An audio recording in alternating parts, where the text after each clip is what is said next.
Semuanya, perkenalkan nama saya Paulina Florentina de Rosari dengan NIM 2423812069 dari Prodi PH semester 3 kelas A. Di sini saya akan menjelaskan tentang proses budidaya jamur tiram. Yang pertama, persiapan bahan. Yang pertama, serbuk kayu 80%, serbuk padi 25%, kapur 2%, tepung jagung 1%, air 60% dari total campuran, larutan E4 3-4 tutup botol. Semua bahan ini dipakai supaya media punya nutrisi seimbang dan teksturnya pas buat pencampuran miselium jamur tiram. Yang pertama, proses penggayaan. Proses penggayaan serbuk gergaji dilakukan untuk mendapatkan serbuk kayu yang lebih halus dan bersih sebagai bahan utama pembuatan backlog. Serbuk yang baru dibeli biasanya masih tercampur dengan potongan kayu kasar, ranting kecil, atau kotoran lain sehingga perlu disaring terlebih dahulu.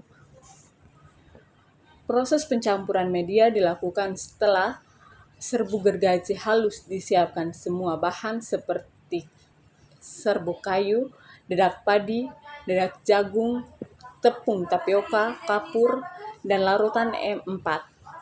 Dicampurkan secara merata di dalam wadah penampung seperti terpal. Pencampuran harus dilakukan dengan hati-hati agar seluruh bahan tercampur merata dan tidak ada bagian yang terlalu kering atau terlalu basah.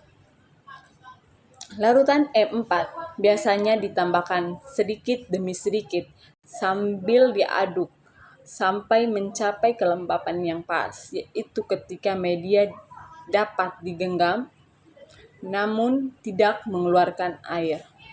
Sekarang kita masuk ke proses fermentasi dan pembalikan media. Proses fermentasi dilakukan setelah semua bahan dicampur secara merata. Media yang sudah jadi kemudian ditumpuk dan ditutup menggunakan terpal agar proses fermentasi berjalan dengan baik. Fermentasi berlangsung selama kurang lebih 7 hari, di mana pada tahap ini media akan mengalami peningkatan suhu dan kelapukan alami sehingga tekstur menjadi lebih halus dan nutrisi lebih siap diserap untuk miselium jamur. Selama proses fermentasi dilakukan pembalikan media setiap 2 hari sekali untuk menurunkan panas terlebih dan memastikan seluruh bagian media terfermentasi secara merata. Setelah 7 hari, masuk ke pengisian backlog. Proses pengisian backlog dimulai setelah media selesai dicampur dan fermentasi.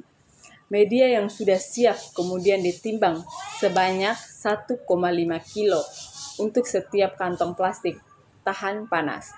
Media yang telah ditimbang dimasukkan sedikit demi sedikit ke dalam plastik. Setelah itu penggunaan botol kaca atau botol plastik berfungsi sebagai alat pemadat.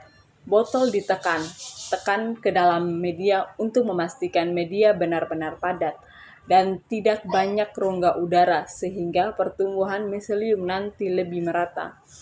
Pemadatan juga membantu menjaga struktur backlog agar tidak mudah berubah untuk saat proses sterilisasi. Setelah media terisi penuh dan padat, bagian atas plastik dipanjangkan, lalu diberikan cincin atau ring dan diletakkan kapas sebagai penutup. Tahap akhir dalam mengingat bagian atas menggunakan karet gelang sehingga backlog tertutup rapat dan siap masuk ke proses sterilisasi. Dengan cara ini, setiap backlog memiliki berat dan kapasitas yang seragam sehingga mempermudah proses inkubasi dan pembuahan jamur tiram. Baik, sekarang kita masuk ke sterilisasi. Backlog yang sudah diisi dimasukkan ke alas steamer dengan suhu 100 derajat dan waktu 12 jam. Sekarang kita masuk ke proses inokulasi bibit. Proses inokulasi bibit, setelah backlog didinginkan, masuk ke tahap inokulasi bibit jamur. Tahap ini harus dilakukan di ruangan steril. Bagian atas backlog dibuka, kemudian bibit jamur tiram dimasukkan ke dalam lubang backlog. Setelah bibit masuk,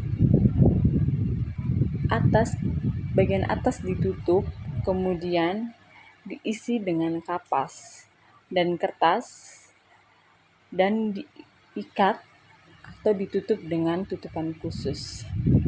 Sekarang masuk ke proses inkubasi. Backlog yang sudah diinokulasi dipindahkan ke ruang inkubasi.